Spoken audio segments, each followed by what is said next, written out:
નમસ્કાર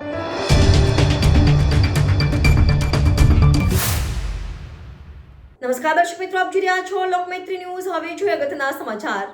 પવિત્ર યાત્રાધામ અંબાજી ખાતે યોજાનાર શ્રી 51 શક્તિપીઠ પરિક્રમા મહોત્સવના મુખ્યમંત્રી ભૂપેન્દ્રભાઈ પટેલની ઉપસ્થિતિમાં પ્રારંભ થયો હતો। મુખ્યમંત્રી ભૂપેન્દ્રભાઈ પટેલની વિશેષ ઉપસ્થિતિમાં અંબાજી ખાતે શક્તિપીઠ પરિક્રમા મહોત્સવ 2025નો પ્રારંભ કરાયો હતો।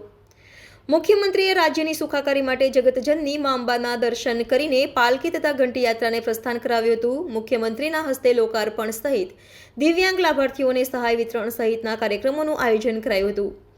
ગુજરાત સરકાર, ગુજરાત પવિત્ર યાત્રાધામ વિકાસ બોર્ડ તથા શ્રી આરાસુરી અંબાજી માતા દેવસ્થાન ટ્રસ્ટના સંયુક્ત ઉપક્રમે પવિત્ર યાત્રાધામ અને આદ્ય શક્તિપીઠ અંબાજી ખાતે આજથી 3 દિવસીય પરિક્રમા મહોત્સવનું આયોજન કરાયું છે।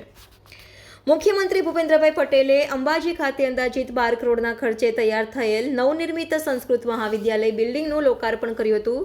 મુખ્યમંત્રીએ સંસ્કૃત મહાવિદ્યાલય બિલ્ડિંગનું નિરીક્ષણ કર્યું હતું।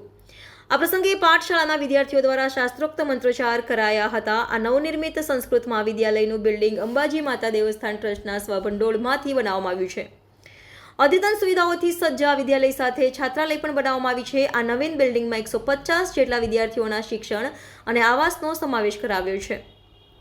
આ પ્રસંગે મુખ્યમંત્રીએ જણાવ્યું હતું કે એક તરફ પ્રયાગરાજમાં ત્રિવેણી સંગમ ખાતે મહાકુંભ ચાલુ રહ્યો છે, જ્યારે બીજી તરફ જગતજનની મા અંબાની પરિક્રમા મહોત્સવમાં લાખો ભક્તો માતાજીની ભક્તિમાં લીન થવાના છે।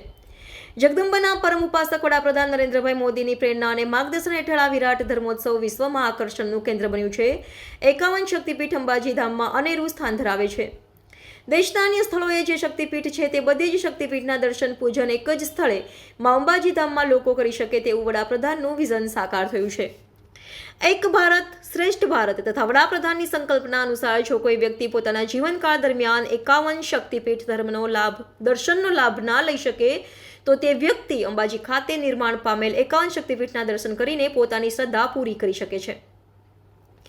મુખ્યમંત્રી ભૂપેન્દ્રભાઈ પટેલના હસ્તે ડીકે ત્રિવેદી ભવન અંબાજી ખાતે દિવ્યાંગોના લાભાર્થે વિવિધ સહાય વિતરણ કરાયું હતું, જેમાં દિવ્યાંગ લોકોને motorised tricycle, wheelchair, smartphone, hearing aid, દિવ્યાંગ લગ્ન સહાય યોજના અંતર્ગત ચેક વિતરણ, એસટી બસમાં મફત મુસાફરી યોજના હેઠળ દિવ્યાંગ ઓળખ કાર્ડ, સંત સુરદાસ યોજનાના મંજૂરી હુકમ, બૌદ્ધિક અસમર્થતા ધરાવતા દિવ્યાંગ લાભાર્થીઓને સહાય યોજના અને દિવ્યાંગતા સર્ટિફિકેટ વિતરણ કરાયા હતા।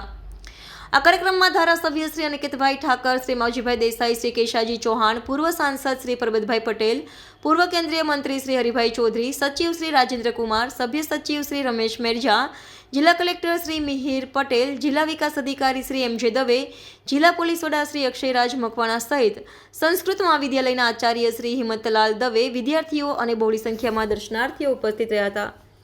રિપોર્ટર હેમંત દરજી, લોકમૈત્રી ન્યૂઝ, અંબાજી।